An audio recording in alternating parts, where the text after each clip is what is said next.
trời này bò này. Chia tàu pro không phải cái sàn nha. Nào cái đi. Mình sờ bá sao ta mình sờ bá.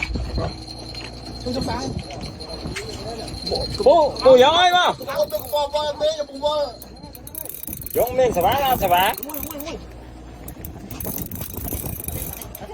Cái con gì ở?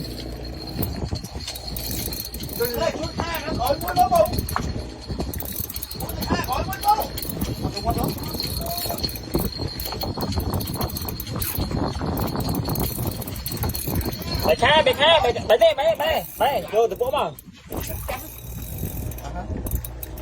Mới cái chỗ rồi. Mới tóc liền. Rồi mà phục vào phút á.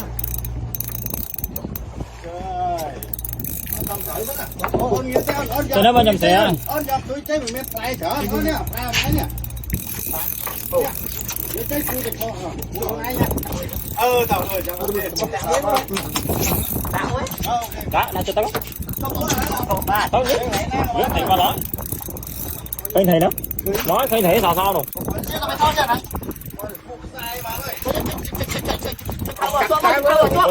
Thâu ở chỗ vậy. Nó to này. Mới lên ba mới quay. Thâu ở chỗ. Đó đấy. Mày to đấy. Không ơi. Mới. Đặt cầu rô xem đặt cầu rô. Ở đây là lột photo này. Cô thấy đấy. Sao đấy? Đó này. Mày không phải mà ra chó mà. Có biết không? Áo rồi. Ngồi chụp công. Áo bị hốt thân. Sao bị hốt thân? Vân là.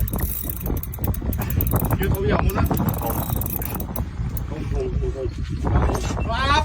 Biến đó. Clap. Đó cho again. Bố mình được bố. Ô lê bấy. Lê bấy.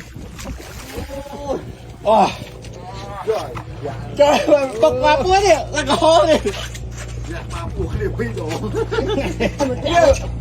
Cái bọc anh bọc mà liệt không nhà môn.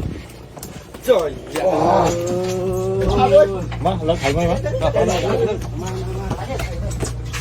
Bỏ. Mày xem mặt.